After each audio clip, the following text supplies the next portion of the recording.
준비! 얍! 재미있는 성경 이야기 하면 여러분들이 캐스켓 MT 이렇게 합시다. 제가 선창하고 여러분 같이 후창해 주세요. 자, 재미있는 성경 이야기 캐스켓 MT! 우와! 네, 엄청난 폭발적인 반응. 우리 또 유튜브에서 또 구호를 함께 외쳐주셔서 너무너무 감사합니다. 자, 우리가 잘 알다시피 캐스켓 MT, 우리는 이 용어들을 통해서 구약 성경 전체를, 전사님 이거 화면 스위치를 해주셔야 될 것 같아요. 제가 이거 할 때 우리는 이 캐스켓 MT 이 단어 속에 우리는 신구약의 모든 이야기를 다 풀어갈 수 있습니다. 그래서 제가 조금 이따가 이 캐스켓 그리고 MT의 큰 그림을 한번 그려드릴게요. 그래서 우리는 재미있게 성경을 한번 우리가 쭉 풀어갔으면 좋겠습니다. 앞서 말씀드린 대로 오늘은 지난주와 오늘은 이 신약 성경에 우리가 그러니까 그 인트로예요. 정식 수업을 들어가기 전에 이제 전체적인 큰 그림과 신약 성경을 파악하는데 우리가 요점을 중점을 두고 우리가 함께 공부하길 원합니다. 자, 성경은요. 성경이 많은 글이 있고 많은 등장인물도 있고 있지만 성경에는 명확한 주인공이 있습니다. 그 주인공을 중심으로 모든 이야기들이 다 이어졌다고 해도 과언이 아닙니다. 그래서 성경은 하나의 구속의 이야기, 우리를 구원해 주시고 우리를 천국으로 이끌어 주시는 단 하나의 구속 이야기가 바로 성경입니다. 성경은 어렵지 않습니다. 단 하나의 구속 이야기가 바로 성경인데요. 자, 그래서 그 성경을 우리가 이제 공부할 것은 그 성경을 통한 하나의 구속 이야기를 어떻게 풀어갈지. 그러면 그 단 하나의 이야기는 누구의 이야기인지 아십니까? 바로 그 이야기의 주인공은 예수님이십니다. 그래서 이제 크게 보면요, 구약 성경은 이제 앞으로 오실 우리의 구원자에 대한 이야기고요, 그리고 어떻게 우리의 구원자가 되는지 모든 약속을 성취하시는 예수님에 대한 예고이고, 신약 성경은 예수님이 이 땅에 오심으로부터 이제 신약의 역사는 시작되고 우리가 지금 기다리는 건 다시 오실 그 예수님을 우리가 기대하는 것이지요. 그래서 여러분 꼭 기억하십시오. 성경은요, 모든 무슨 뭐 전화번호 무책처럼 모든 그 동네 사는 사람들 이름을 다 기록하고 막 모든 역사를 다 담아놓은 게 아니고요, 명확한 주인공 그 예수 그리스도께서 딱 중심이 되시고, 그 예수님을 중심으로 예수님이 살았던 민족과 백성과 출생과 그런 모든 것들을 다 해석해 간다는 사실을 여러분 꼭 기억하시기 바랍니다. 자, 말씀 한 절 읽고 우리 한 목소리로 함께 읽고 우리가 그 다음으로 넘어갔으면 좋겠어요. 이제 이것은 이제 고린도전서 말씀은요, 우리가 이제 앞으로 캐스켓을 쭉 그 신약을 공부하는데 딱 핵심이 되는 그런 말씀이기 때문에 우리가 좀 많이 반복하고 또 많이 반복하다 보면 자연적으로 이제 친숙해지고 입에 붙고 암송이 될 것 같아요. 그래서 중요한 말씀이니까요, 우리 신약 성경을 그 예수님이 우리의 주인공이라면 그 관점으로 이해하기에 너무너무 큰 도움이 되는 그런 말씀입니다. 핵심 구절 함께 읽어볼까요? 시작. 형제들아, 내가 너희에게 전한 복음을 너희에게 알게 하노니 이는 너희가 받은 것이요 또 그 가운데 선 것이라. 너희가 만일 내가 전한 그 말을 굳게 지키고 헛되이 믿지 아니하면 그로 말미암아 구원을 받으리라. 내가 받은 것을 먼저 너희에게 전하노니 이는 성경대로 그리스도께서 우리 죄를 위하여 죽으시고 장사 지낸 바 되셨다가 성경대로 사흘 만에 다시 살아나사. 아멘. 고린도전서, 네, 이게 글씨가 이렇게 튀어나와가지고, 네, 고린도전서 15장 1절부터 4절까지의 말씀입니다. 이게 딱 그 신약 성경의 핵심인 것 같아요. 예수님께서 이 땅에 먼저 오셨고 우리의 죄를 대신하여 죽으시고 우리를 구원에 이르게 하는, 그래서 성경대로 사흘 만에 다시 살아나신 우리의 구원자 되신 그 예수 그리스도의 이야기가 바로 우리 신약 성경이라는 사실을 여러분 꼭 기억하시기 바랍니다. 자, 지난주에 우리가 함께 살펴보았던 신약 성경의 순서를 우리가 다시 한번 차트를 보면서 복습하길 원합니다. 신약 성경 한번 우리가 복습해 볼게요. 네, 복습해 볼게요. 자, 신약 성경은 총 몇 권으로 구성되어 있습니까?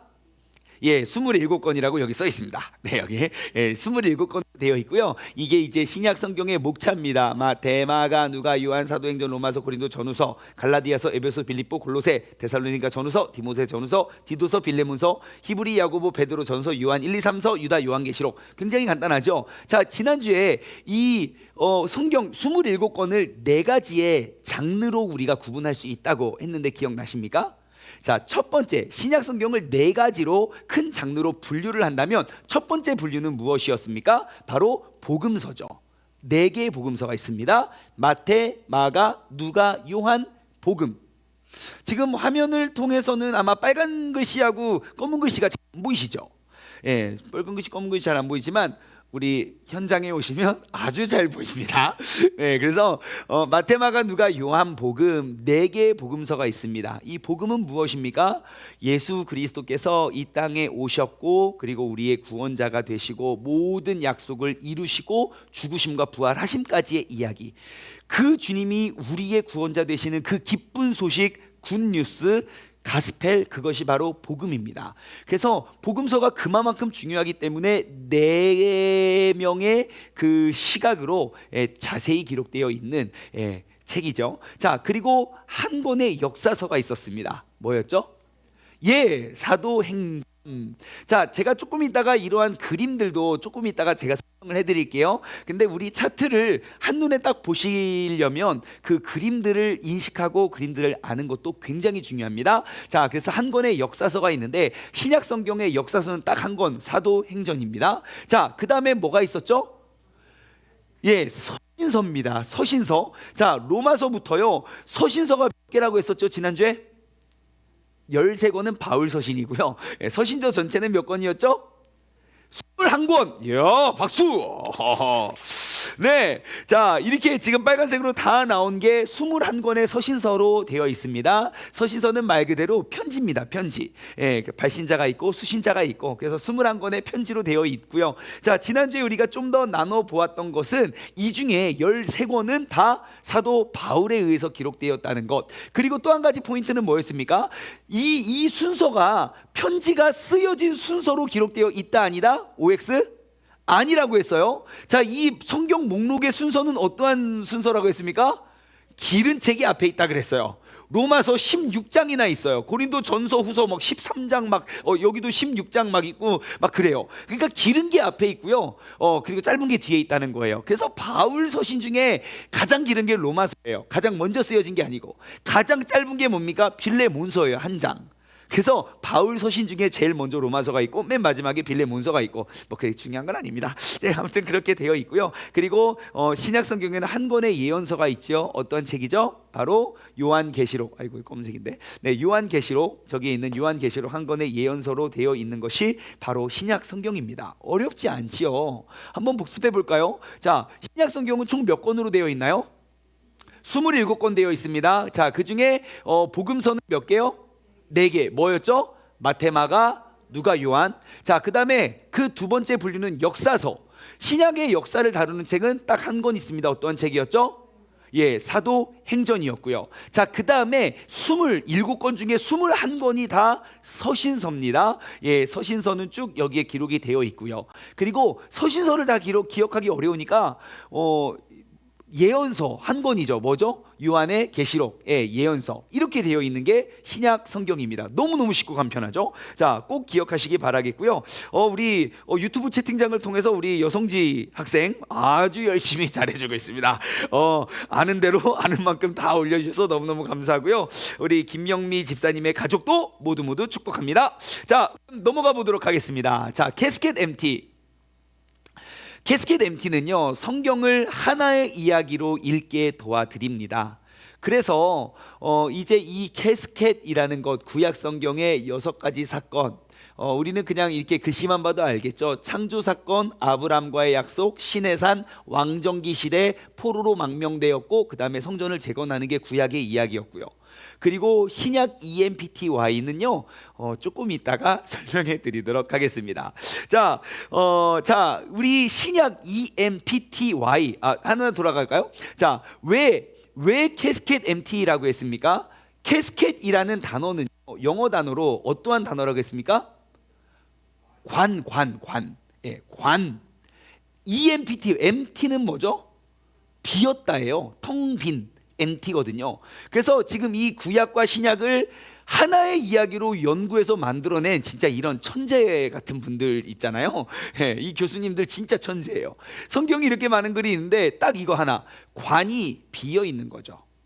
예수 그리스도께서 이 땅에 오실 그 관이 비어서 죽음에서 부활로 구원에 이르게 하시는 유일한 통로가 되심을 여러분 우리는 꼭 기억하시기 바랍니다. 자, 그러면 우리가 하나씩 이제 시대를 한번 살펴보길 원합니다. 자, 첫 번째 E는요 바로 expectations. 시작. expectations. 왜 이렇게 발음이 다 좋으세요? 예. 기대하다 하면서 이게 대망의 시대입니다. 첫 번째, 신약의 5가지 시대 중에 첫 번째는 뭐라고요? expectation, 대망의 시대. 다시 한번요. 첫 번째 시대는 뭐라고요?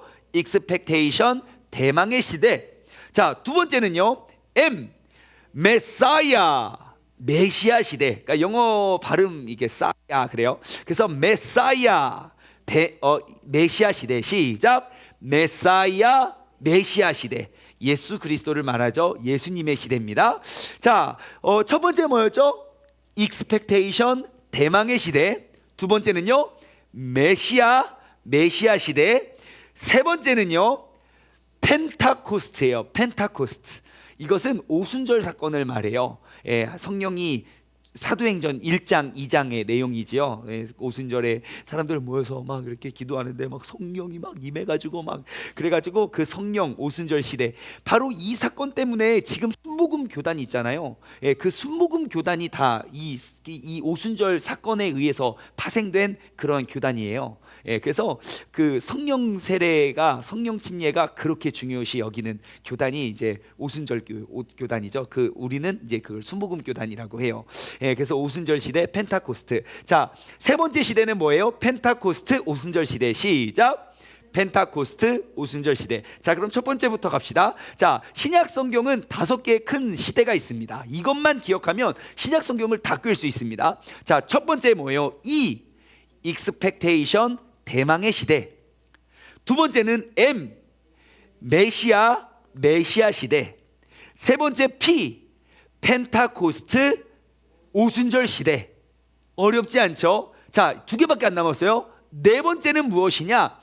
T입니다. 이거 어디서 많이 보던 단어예요? teaching, 가르침 시대입니다. teaching, 가르침 시대. 자, 네 번째는 무엇입니까? teaching, 가르침 시대. 자, 그럼 우리 앞에부터 쭉 복습해 볼까요? 신약 성경은 5가지 시대만 꿰면요, 다 이해할 수 있어요. 첫 번째, 뭐죠? expectation, 대망의 시대. M, 메시아 시대. P, 펜타코스트 오순절 시대. 그 다음에 T, teaching, 가르침 시대. 마지막 5번째는 바로 yet to come입니다. 아직 임하지 않은 시대예요. 예, 아직 임하지 않은 시대, yet to come. 한번 따라해 볼까요? 자, 5번째는 뭡니까?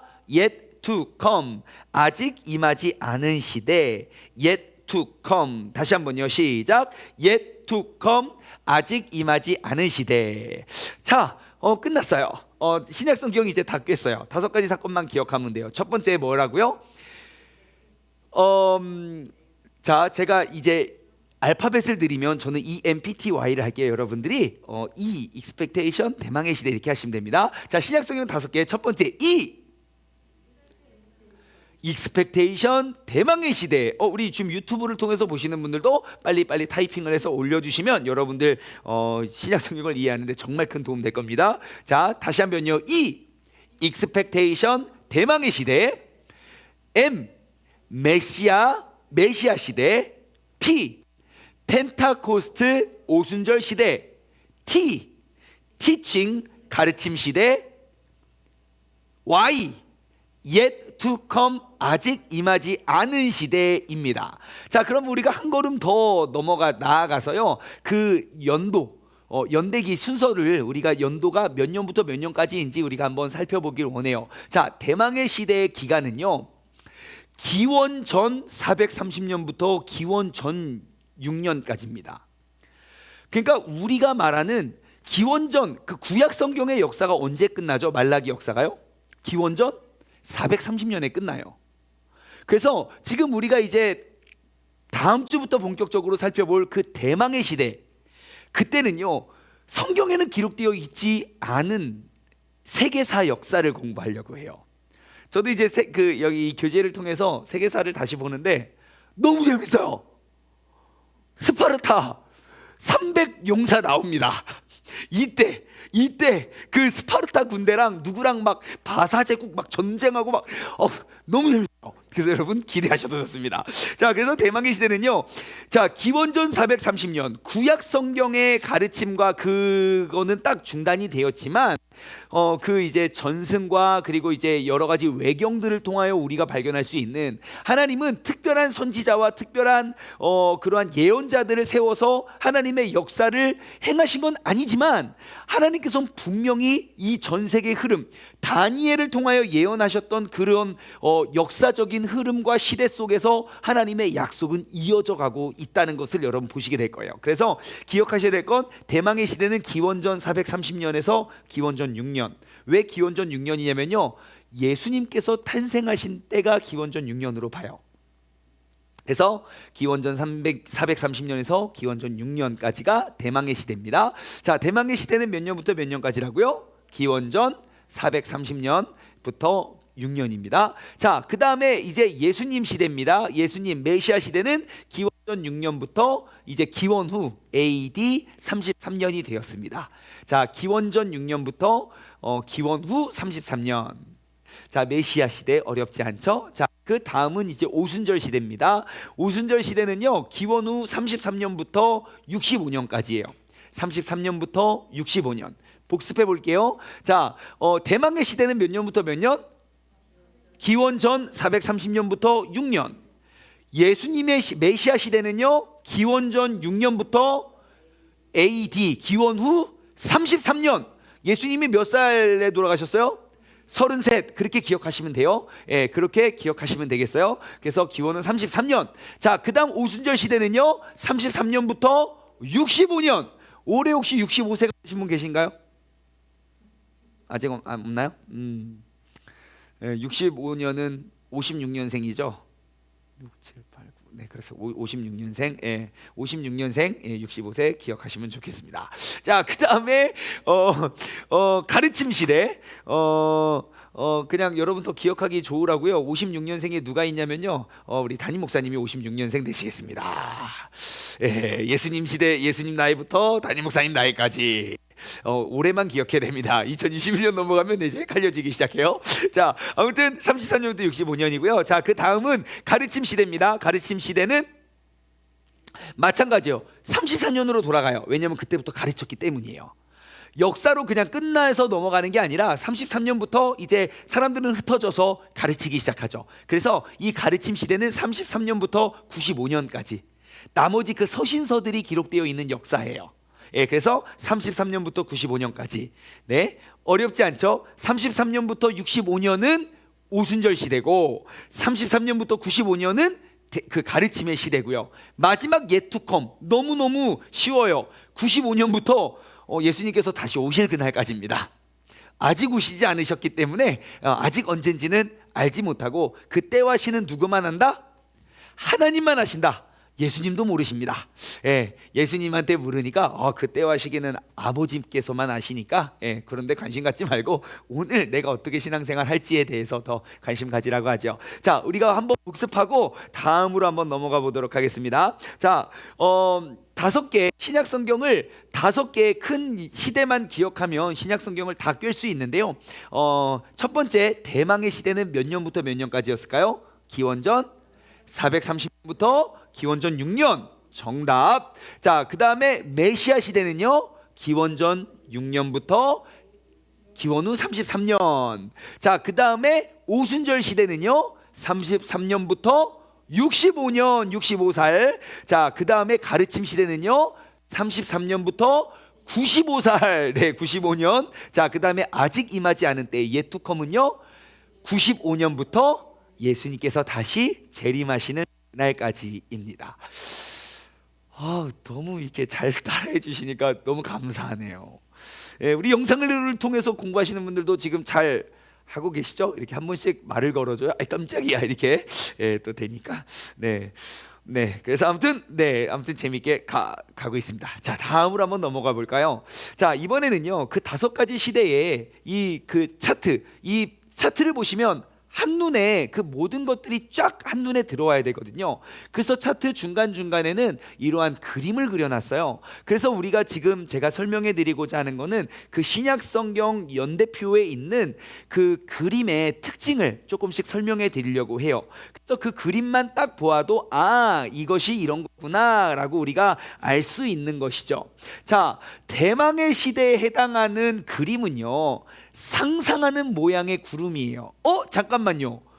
구름 뭐죠? 하나님의 임재예요. 그런데 구름이 어떻게 됐죠?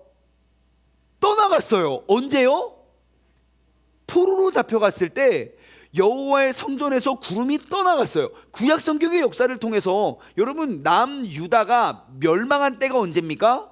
왕이 죽었을 때가 아니었다고 말씀드렸어요. 언제가 역사가 멸망했죠? 성전이 무너졌을 때예요. 에스겔이 그 환상을 보죠. 하나님의 영광이 솔로몬 때 하나님의 임재가 가득해서 사람도 누구도 접근하지 못했던 그렇게 영광이 충만했던 그 하나님의 영광이 이제 떠나가는 환상을 봐요. 그리고 성전은 재건되지만 구약 성경 기억하십니까? 성전은 재건되지만 구름이 없어요.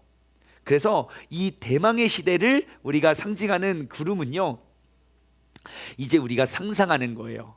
이 왕이 영광 가운데 임재 가운데 다시 올 거야 라고 해서 대망의 시대는 언제부터 언제까지냐면 구약 성경의 그 마지막 선지자였던 말라기부터, 전사님 저 물 좀 주시면 감사하겠습니다. 구약 성경의 마지막 선지자 말라기부터 그리고 예수 그리스도의 탄생, 그러니까 기원전 6년까지의 시기를 아우르는 걸 우리는 대망의 시대라고 해요. 그리고 이 시기를 사람들은 중간사라고 합니다. 중간사라는 단어를 쓰죠. 그래서 그 중간사 430년간의 대략 430년 동안 어떠한 일이 있었느냐? 다니엘서 2장에 보면 신약의 예언서는 계시록이지만 구약의 예언서는 다니엘서거든요. 다니엘에게 꿈으로 환상을 보여주시고 다니엘에게 그 환상을 해석하게 하세요. 자, 감사합니다. 자, 그래서 그 다니엘의 환상 가운데 어떠한 환상을 보죠? 다니엘이 2번의 환상을 보는데요. 2개 다 내용은 똑같아요. 뭐죠? 4개의 짐승들이 나와요. 그래서 그 짐승들이 막 뭐 싸우고 무너지고 하는 그런 것들 있죠. 그 뭐 머리가 깨지고 막 이렇게 되는 거. 그게 바로 이 중간사 때 예수님께서 오기 전에 그 대략 430년 역사 속에 변화되는 전 세계의 역사예요. 그래서 4개의 큰 제국이 이제 그 전 세계를 휘어잡게 됩니다. 그래서 이제 그때의 사건 다루면서 정말 성경에는 기록이 없지만 하나님께서는 앞으로 오실 예수 그리스도의 오심을 계속 일하고 계셨다는 걸 우리는 그 중간사를 통해서 발견하게 됩니다. 자, 그 다음에 이제 메시아 시대를 대표하는 그림은요 바로 파란 왕관입니다. 자, 구약 캐스켓, 그 구약 성경의 역사를 보면 왕관이 2가지 색깔이 있어요. 어떤 컬러와 어떤 컬러가 있죠? 네, 빨간 컬러와 파란 컬러가 있습니다. 어떠한 차이가 있죠? 그렇죠? 예, 그런 차이가 있습니다. 자, 빨간색은요, 하나님이 우리가 그냥 색깔로 표현을 했어요. 하나님이 그냥 약속하지 않은 그냥 그들이 선 그런 혈통. 예, 근데 이제 파란색은 누구의 혈통입니까? 12지파 중에 유다지파, 그 유다지파를 통해서 솔로몬이 나왔고 사울이 중간 탈락한 이유는 베냐민 지파였기 때문이죠. 그래서 이제 12지파가 쭉 와서 파란색 그 혈통으로 쭉 이어져 가서 앞으로 오실 예수님은 그 유다지파 속에 다윗의 자손이어야만 해요. 그래서 파란 왕관은 하나님이 자기 아들인 예수 그리스도 즉 메시아 안에서 의로운 통치를 행하심을 상징하는 겁니다. 그래서 이 메시아 시대는 예수님의 탄생 그러니까 주전 6년으로 시작해서 예수님의 죽음과 부활, 주후 33년까지 이어지는 게 바로 메시아 시대이고요. 약속된 예수 그리스도, 우리의 구원자가 될 수 있는 전제 조건은 다윗의 자손이고 아브라함의 자손이어야 된다는 것입니다. 그래서 예수님은 이 땅에 오신 이유와 목적이 무엇입니까? 이 땅에 오셔서 세상의 모든 죄를 짊어지시고 예수 그리스도의 부활로 말미암아 새로운 창조. 그래서 무덤은 비어 있지만 그 비어 있는 무덤은 무엇을 의미합니까? 우리의 부활을 의미하죠. 예, 그래서 저는 이 캐스켓 MT를 만든 사람은 천재라고 생각합니다. 여러분, 근데 이 캐스켓 MT가요, 여담인데 이거 굉장히 핫한 거예요. 이게 진짜 엄청난 소스인데 대한민국 사람들이 잘 몰라요. 그래가지고 우리가 계속 공부하고 하면요, 우리가 뭐 이게 지사라도 한국 지사. 그런데 아무튼 되게 진짜 좋은 소스예요. 제가 이것저것 성경의 큰 그림을 그리는 공부를 나름 조금 해봤는데 너무너무 좋은 그런 좀 솔루션, 그런 해결법이 되어서 우리가 함께 나누는 것이니까 여러분 꼭 기억하시면 좋겠어요. 자, 그다음 세 번째 펜타코스트의 오순절 시대는요, 우와, 구름인데 막 이 불이 떨어져요. 자, 구름인데 불이 떨어져요. 예, 그래서 그 오순절 시대에 해당하는 그림은요, 불이 내리는 구름이에요. 그래서 하나님이 성령을 그 교회에 부어 주셨다는 것을 상징하는 그림입니다. 그래서 오순절 시대에 하나님께서 그 성령님을 교회에 부어 주셨고 정말 놀라운 그러한 이제 역사가 일어나게 되죠. 그래서 진짜 사도행전부터 한번 보십시오. 성령님께서 얼마나 위대하게, 얼마나 놀랍게 역사하시는지 몰라요. 자, 떠났던 구름이 다시 내렸다. 와, 이거 이스라엘의 죄악 때문에 그 죄악들이 쌓이고 쌓여서 한때는 그 성막과 그 성전을 둘러싸고 있던 그 하나님의 임재를 상징하는 그 구름이 떠났었는데, 이제 다시 그 예수 그리스도께서 오셔서 우리 모든 백성의 구원자 되신 친히 모든 이들을 단 한 번의 제사로 우리 모두를 속죄할 수 있는 그 영원한 제사, 히브리서 말씀에 나오죠. 12장에 그 영원한 한 번의 제사를 온전히 올려드림을 통해서 예수님이 그 모든 것들을 약속을 성취하신 이후에 떠났던 그 구름이 정말 불과 같이 우리의 삶 가운데 함께하는 것입니다.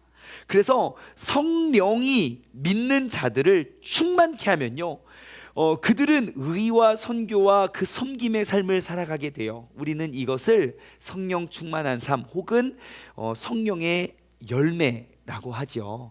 그래서 여러분, 우리가 지난 주일날 말씀을 통해 나눠보았던 것처럼 베드로가 이야기해요. 사도행전 2장 후반절 40절 41절 보면, 우리가 어찌 알고 예수님 우리가 잡아 죽였는데 어찌 알고 할 때, 너희가 회개하고 침례받고 성령의 선물을 누리라 그래요.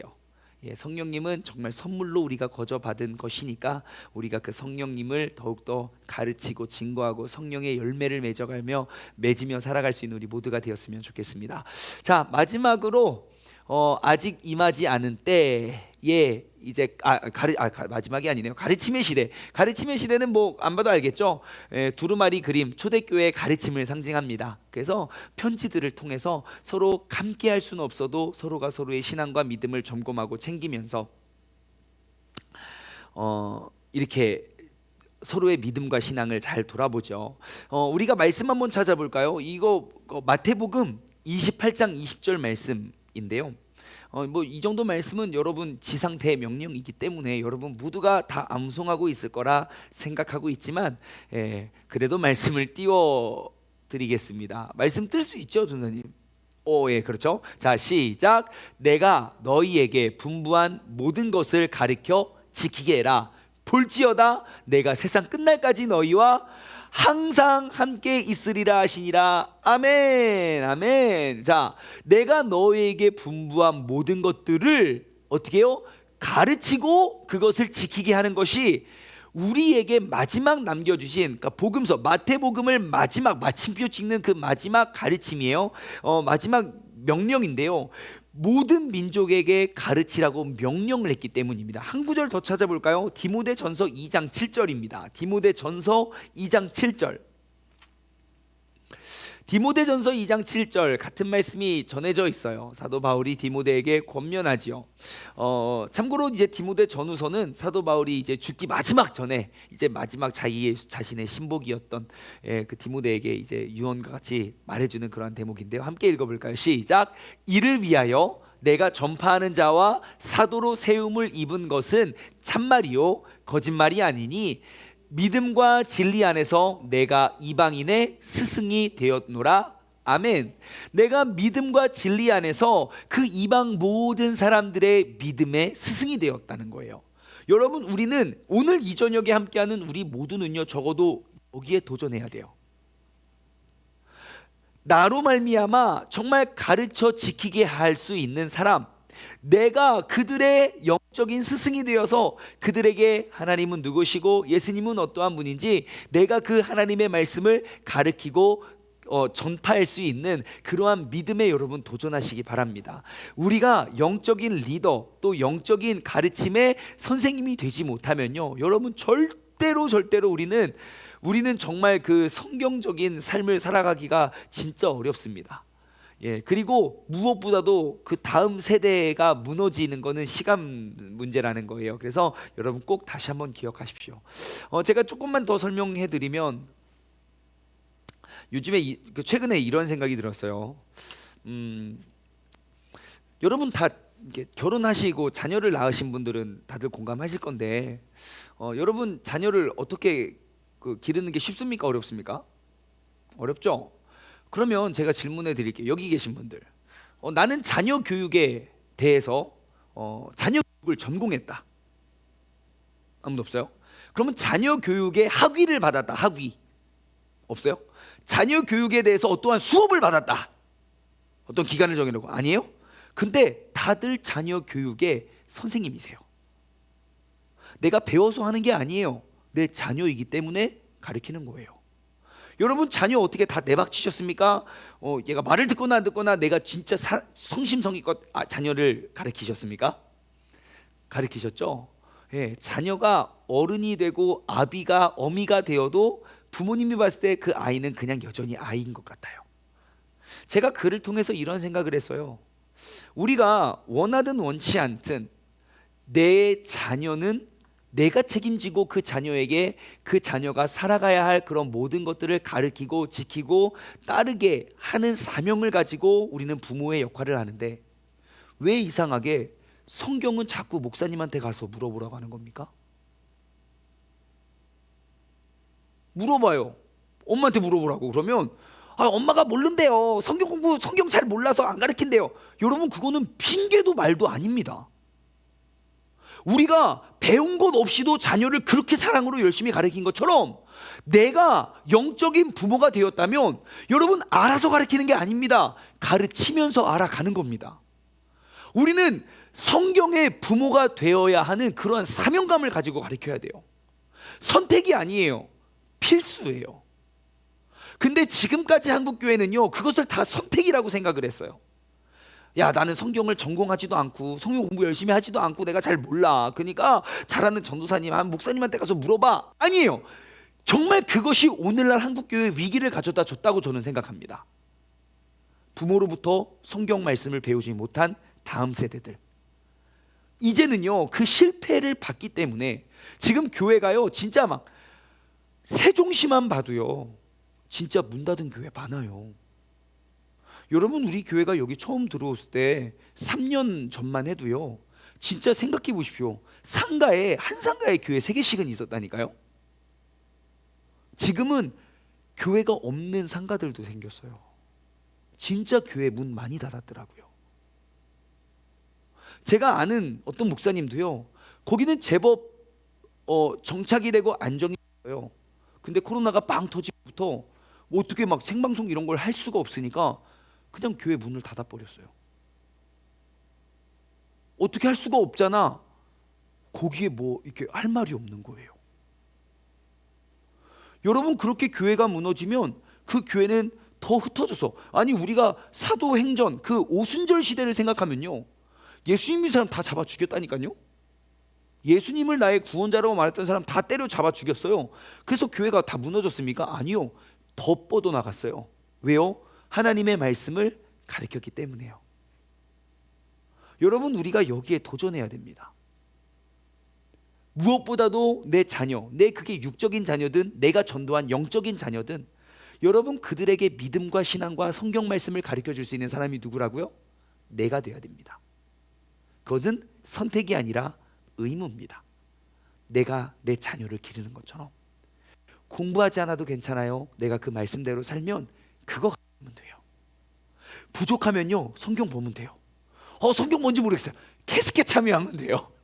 우리가 아는 대로 아는 만큼 우리가 가르칠 수 있는 우리 모두가 되었으면 좋겠습니다. 자, 마지막 5번째 시대입니다. 마지막 5번째 시대는요, 자, 바로 이러한 그림입니다. 이게 어떠한 그림일까요? 네, 그 새하늘과 새 땅, 예, 바로 그겁니다. 마지막 아직 임하지 않은 시대에 해당하는 그림은요, 이제 하늘에서 임하는 그 새 예루살렘, 예, 그 새하늘과 새 땅, 하나님의 도성을 상징하는 그러한 모습입니다. 여러분, 하나님의 그 도성, 그 가운데는 어떠한 나무가 있는지 아십니까?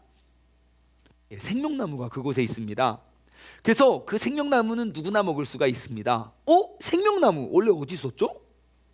에덴 동산에 있었네요. 자, 그러면 우리가 알 수 있는 것은 무엇입니까? 성경은 어떻게 시작해서 어떻게 끝납니까? 에덴의 창조로 시작되고 에덴을 회복함을 기다리고 대망하면서 끝나요. 에덴에서 상실되었던 그 하나님의 임재와 축복이 영원히 회복될 그 약속으로 끝난다는 거예요. 그래서 여러분, 우리는 이 신약을 연구하면서 나는 이 빈 무덤, 캐스켓 엠티, 이 책이 하나님에 대한 그 사랑을 우리가 다시 한번 확인하고 증거할 수 있는 그러한 시간이 되었으면 좋겠습니다. 그래서 우리는 그 사랑 가운데 하나님의 역사와 임재 속에 그 뜻과 계획 속에 우리가 진행되고 살아가고 있는 사람임을 여러분 다시 한번 기억하길 원합니다. 참고로 이제 그 성경이 어디에 속했냐, 그 5가지 그 시대, 성경이 어디에, 어느 성경이 어디에 연관되어 있는지만 나누고 복습 한번 하고 오늘 수업을 마치도록 하겠습니다. 자, 대망의 시대입니다. 대망의 시대에 관련된 성경은 구약 전체입니다. 구약 성경, 예, 구약 성경이고요. 특히 이사야, 예레미야, 에스겔, 다니엘, 그 이제 포로 시대와 그 성전 재건 시대에 있었던 일들, 예, 그들이 보았던 환상, 예수님께서 오셔서 이사야가 했던 그 말을 그대로 인용하시고요. 예, 그래서 이제 이사야, 예레미야, 그리고 에스겔, 특히 이제 다니엘, 대망의 시대의 다니엘의 예언을 우리가 많이 살펴볼 거예요. 그래서 이제 이러한 예언서들이 좀 대망의 시대에 썼고요. 또 중요한 문헌들이 있는데요. 이거는 그 66권의 정경은 아닙니다. 그래서 외경이라고 하죠. 외경을 보시면 지금 천주교는 지금도 외경을 봐요. 그 외경은 뭐냐면요, 굉장히 성경이랑 비슷해요. 근데 이제 성경을 66권으로 제정할 때 이게 성경이랑 굉장히 비슷하지만 이것을 정경이라고 보기에는 조금 뭔가가 하나 혹은 여러 개가 조금 부족한 것들을 그냥 성경에 관한 책이라고 해서 외경으로 분류해 놨어요. 그래서 이제 그런 외경들이 이제 그 대망의 시대, 왜냐하면 성경은 430년부터 예수님 오실 때까지는 역사가 없기 때문에, 그래서 그 외경을 참조할 거고요. 특히 이제 중요한 이제 문서는 1부터 4 마카베오서, 마카베오서라는 책과 그리고 요세푸스의 유대 전쟁사, 그러한 책들을 우리가 인용해 가면서 우리가 이제 대망의 시대를 볼 거고요. 자, 메시아 시대 때 메시아 시대, 그죠? 복음 4개의 복음서, 마테마가, 누가, 요한복음 너무 고요. 그다음에 우순절 시대, 사도행전 1개예요. 우순절 시대 사도행전이고, 자, 그다음에 이제 가르침의 시대, 로마서부터 계시록 전까지예요. 예, 모든 서신서가 다 이제 가르침, 우리가 어떻게 신앙생활하고 어떻게 나아가고 교회는 어떻고 직책과 책임과 이런 직무를 다 가르쳐 줍니다. 그래서 이런 성경이고, 마지막으로 아직 임하지 않은 때는 요한계시록입니다. 자, 이제 이게 여러분 그 EMPTY의 이야기 흐름을 꼭 기억하시고 오늘 이제 복습 한번 하고 우리가 마치도록 하겠습니다. 자, 신약 성경은요 5개의 큰 사건, 큰 시대만 기억하면 신약 성경 우리가 다 꿰고 이해할 수 있습니다. 너무너무 쉽게요. 자, 그래서 그 5가지 무엇입니까? 뭐죠? 익스펙테이션, 대망의 시대. M은 뭐죠? 메시아 시대. P는요 펜타코스트, 오순절 시대. T는요 티칭, 가르침의 시대.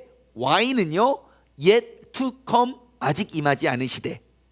연도를 한번 나눠볼까요? 자, 대망의 시대, 익스펙테이션은 지금 여러분 영상 보시는 분들 같이 따라 하셔야 됩니다. 꼭 따라 하십시오. 자, 익스펙테이션은 몇 년부터 몇 년이죠? 기원전 430년에서 기원전 6년.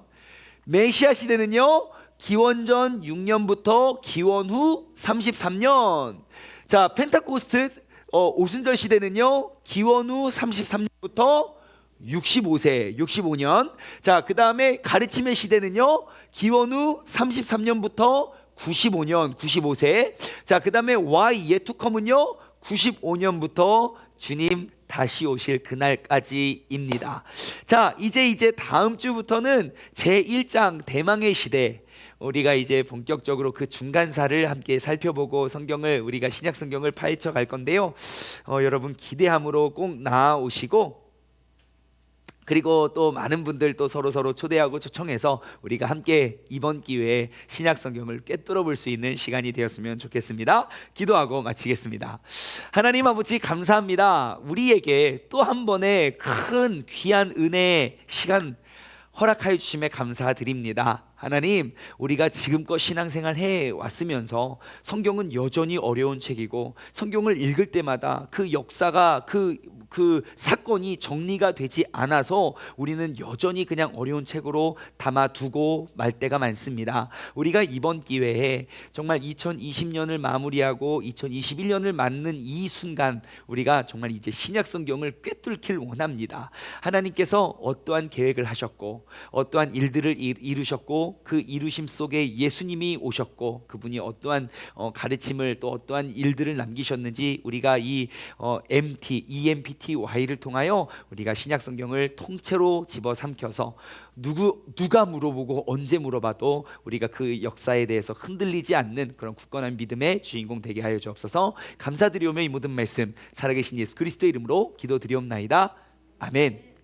우리 주기도문으로 오늘 수업을 마치도록 하겠습니다. 하늘에 계신 우리 아버지여, 이름이 거룩히 여김을 받으시오며 나라에 임하옵시며 뜻이 하늘에서 이루어진 것 같이 땅에서도 이루어지리이다.